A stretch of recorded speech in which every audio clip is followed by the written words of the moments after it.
તો આવતીકાલે સ્થાનિક સ્વરાજની ચૂંટણીને લઈને મુખ્યમંત્રીએ અપીલ કરી છે। મુખ્યમંત્રી ભૂપેન્દ્ર પટેલે મતદારોને મત આપવા માટેની અપીલ કરી છે।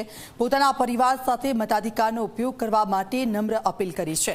પ્રથમ વખત વોટ આપતા યુવા મતદારોને સીએમએ શુભકામનાઓ પાઠવી છે।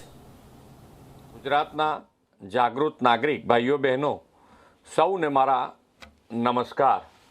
આજે સૌને એક નમ્ર વિનંતી સાથે મહત્વપૂર્ણ સંદેશ આપવા હું ઉપસ્થિત થયો છું।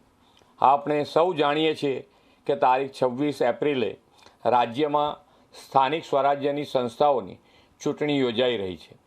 આ માત્ર એક ચૂંટણી નથી, પરંતુ આપણા લોકતંત્રનો પવિત્ર ઉત્સવ છે।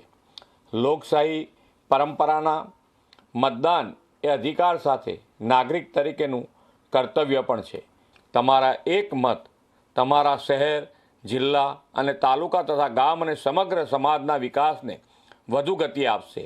એ માટે દરેક મત અમૂલ્ય છે। હું રાજ્યના દરેક મતદારોને હાર્દિક અપીલ કરું છું કે 26 એપ્રિલે મતદાન કેન્દ્ર સુધી જરૂર પહોંચો અને મતદાન અવશ્ય કરો।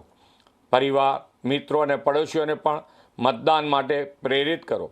100% મતદાનનો સંકલ્પ લઈને લોકશાહીને વધુ મજબૂત બનાવો। જે યુવા મતદારો આ વખતે પહેલીવાર પોતાના મતાધિકારનો ઉપયોગ કરવાના છે, તે સૌ યુવાનોને પણ મારી શુભકામનાઓ। સૌ સાથે મળીને જનભાગીદારીથી વિકસિત ભારતથી વિકસિત ગુજરાતના નિર્માણ માટે આપણા પવિત્ર મતાધિકારનો અવશ્ય ઉપયોગ કરીએ। ચાલો 26 એપ્રિલે આપણે 100% મતદાન કરીને લોકશાહીના આ મહાપર્વને સફળ બનાવીએ। ભારત માતા કી જય, વંદે માતરમ, જય જય ગરવી ગુજરાત।